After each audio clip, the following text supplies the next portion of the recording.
شوہر اچھا ہے بیوی بری، بیوی اچھی ہے شوہر برا ہے آسیہ.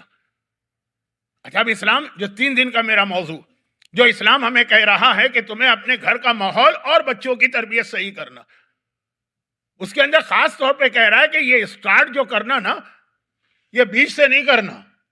یہ اسٹارٹ جو ہوگی نا تربیت اولاد اس وقت سے ہوگی جب تم اپنے لیے اسپاؤس کا انتخاب کر رہے، چاہے لڑکے کے لیے لڑکی ڈھونڈ رہے ہو یا لڑکی کے لیے لڑکا.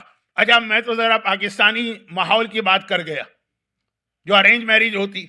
اب آج کل کا تو ماحول ایسا ہے کہ لڑکیاں بھی اپنا رشتہ خود ہی ڈھونڈ لیتی ہیں، لڑکا بھی جو رہی صحیح کسر تھی وہ فیس بک واٹس ایپ مختلف چیٹ گروپ یہ سارے چکر پڑ جاتے ہیں. والدین کا بوجھ بھی کم ہو جاتا ہے. لیکن یہ چیزیں وہ ہیں، یہ سوشل میڈیا جس سے کسی کو دھوکہ دینا اور بے وقوف بنانا بہت آسان ہوتا ہے.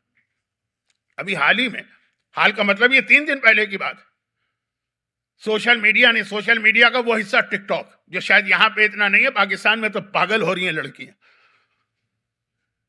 جو کس کے 3-4 ملین فالوور تھے اس عورت کے، بغیر فلٹر کے اس کی تصویر آ گئی تو بچوں کو ڈرانے کے لیے استعمال ہو رہی، جو ویسے اتنی اچھی نظر آ رہی. وہ جو سارے فلٹر ولٹر لگے ہیں، فوٹو شاپ ہے کیا ہے، یہ میرا تو یہ موضوع نہیں، لیکن یہ ساری چیزیں ہیں نا، تو یہ جو سوشل میڈیا سے جو یہ پرابلم آ رہا ہے. لیکن بات یہ ہو رہی ہے کہ بیوی کا انتخاب. اب یہاں پہ ہمارے پاس روایتوں پہ روایتیں، اور اگر لڑکی والوں کے پاس چوائس ہو، بھئی پاکستان میں تو مسئلہ ہے کہ لڑکی والے کہتے ہیں ہمارے پاس چوائس ہی نہیں.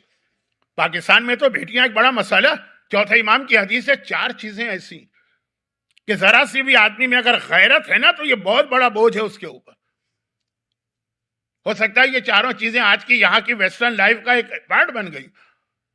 اب پہلی چیز بتائی بنتن ولو کانا مریمہ، اگر کسی کے گھر میں بیٹی ہے شادی کے قابل اور اس کی شادی کرنا ہے، چاہے وہ مریم جیسی صاحب فضیلت کیوں نہ ہو، والدین کے لیے ایک بہت بڑی ذمہ داری. یہ انڈیا پاکستان کی بات کر رہا ہوں، یہاں تو شاید جتنا مسئلہ مختلف انداز کا، اور جو خود سے انتخاب ہو رہا ہے اس کا نتیجہ یہ ہوتا ہے کہ بعض اوقات تو مومن ریلیجن بھی مختلف ہے، خالی فرقہ نہیں. اور بچیاں بہت زیادہ سینسیٹیو موضوعات ہیں، اس کو پھیلانا نہیں چاہتا ہوں. تو اسلام نے کہا کہ تربیت اولاد کا اثر آغاز تو وہاں سے. ہاں یہ اپنی جگہ ایک بات کہ اٹس نیور ٹو لیٹ. اگر وہاں دھوکہ کھا گئے تو پھر جب بچہ پیدا ہو، وہاں دھوکہ کھا گئے جب وہ بڑا ہو جائے. دھوکہ کھا گئے سے مطلب اس وقت توجہ نہیں، کسی مرحلے پر بھی یہ لیٹ نہیں. حتیٰ اگر وہ 50 سال کا بھی ہو گیا، ہیومن نیچر ایسی ہے کہ 50 اور 60 سال کا بڈھا بھی ایک جملے میں چینج ہو سکتا ہے. اس لیے وہ اپنی کوشش تو جاری رکھنا ہے، لیکن آسانی یہ ہے کہ جو صحیح وقت ہے. انگریزی کا ایک محاورہ ہے، آپ کو پتا، انگریزی تو مجھے آتی نہیں. جب کبھی میرا دل چاہتا ہے کہ پبلک کو ہنساؤں تو تھوڑی انگریزی بولتا ہوں تاکہ اس کو سن کے لوگوں کو ذرا سا کوئی جوک ووک لگے اور وہاں سے. لیکن محاورہ ہے نا کہ اگر ٹائم پر آپ ایک اسٹچ لگا لیں تو وہ بعد کے 9 اسٹچ سے آپ کو بچا لیتا. تو اب یہ جو چیز ہے تو وہ یہ ہے کہ یہاں سے سٹارٹ کرنا. اور آج یزیدی اسلام کا سب سے اہم پہلو یہ ہے کہ میں سنی سنائی بات نہیں کر رہا ہوں، خود پارٹ ہوں اس تمام اپنا ایکسپیرینس جو میرے پاس ہے. نیوزی لینڈ کا ایک شہر آکلینڈ، وہاں سے دنیا شروع ہوتی. یہ میں نے اس لیے کہا کہ نیو ایئر کا جب فائر ورک میڈیا پہ دکھایا جاتا ہے سب سے پہلے آکلینڈ کا فائر ورک ہوتا ہے کہ یہاں سے نیا سال شروع ہوا. اس کے بعد پھر وہ کیمرہ آگے بڑھتا ہے، وہ میڈیا جو ہے وہ پھر سڈنی میں آتا ہے آسٹریلیا کے، اور اس کے بعد پھر وہ ساؤتھ ایشیا میں جاتا ہے، پھر وہ آتا ہے مڈل ایسٹ میں، پھر آتا ہے انگلینڈ میں، آخر میں آپ کے پاس آتا ہے. آکلینڈ سے لے کے آسٹریلیا تک، Auckland New Zealand, New Zealand سے لے کے آسٹریلیا تک، آسٹریلیا سے لے کے انڈیا تک، انڈیا سے لے کے پاکستان تک، پاکستان سے لے کے مڈل ایسٹ تک، مڈل ایسٹ سے لے کے یورپ میں جرمنی فرانس تک، جرمنی فرانس سے لے کے یو کے تک، یو کے سے لے کے نارتھ امریکہ تک. جو سب سے بڑا اس وقت مسئلہ ہے شوہر اور بیوی کے جھگڑے، خالی جھگڑے نہیں، جھگڑے تو پہلے بھی ہوتے، طلاقیں. ایک کھیل بنا لیا ہے ڈیورس کو یا ڈائیورس کو طلاق. ذرا سی بات پہ آپ ہی کے علاقے میں ذرا نام نہیں لینا چاہتا، مجھے اچھا نہیں لگتا، ایام ازا کے اختتام پر میں مجلس سے پڑھ رہا تھا تو 8 ربیع الاول کا جو خمسہ ہوتا ہے اب ہوتا یہ ہے کہ مومنین کرام 2 مہینے 8 دن تک تو کوئی شادیاں نہیں ہوئی، یا غدیر و مباہلہ میں ہوتی ہیں محرم سے پہلے، یا پھر لوگ تیاری کرتے ہیں کہ جب ایام اعضاء ختم ہو جائیں گے تو 17 ربیع الاول ہے، پھر تاریخیں.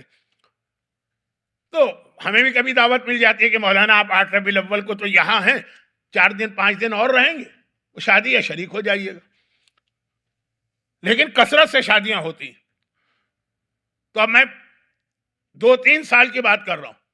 معلوم ہوا کہ سال میں 200 نکاح ہوئے، اور اگلے سال گیا تو 200 میں سے 160 طلاقیں ہو چکی. اتنے جلدی؟ ابھی تو 2 مہینے بھی نہیں ہوئے، ابھی تو 4 مہینے بھی نہیں ہوئے اور ابھی سے طلاق ہو گئی.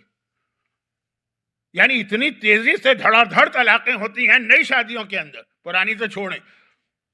کہ بعض اوقات تو دل چاہتا ہے اچھا میں نکاح نہیں پڑھتا ہوں، کیونکہ 9ویں امام نے جو اپنا نکاح خود پڑھا ام الفضل، اس میں نکاح کی ایک خاصیت بتائی.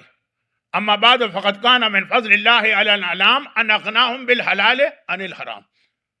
یہ 9ویں امام نے اپنا نکاح خود پڑھا تو یہ خطبہ پڑھ رہے تھے کہ اللہ کا ایک احسان ہے تم پر کہ حلال نعمت عطا کی تاکہ تم حرام سے بچو.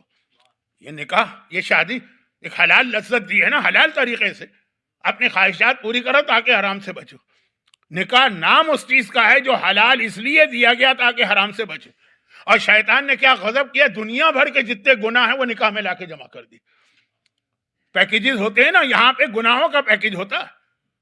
بے پردگی سب سے زیادہ نکاح میں ہوتی ہے. آپ کو پتہ ہے اچھی خاصی پردے دار لڑکیاں بھی، چہرے پہ اگر میک اپ ہو تو چہرہ چھپانا واجب ہو جاتا ہے. فقہی مسائل کا نہ وقت ہے نہ مجلس میں اچھے لگتے ہیں.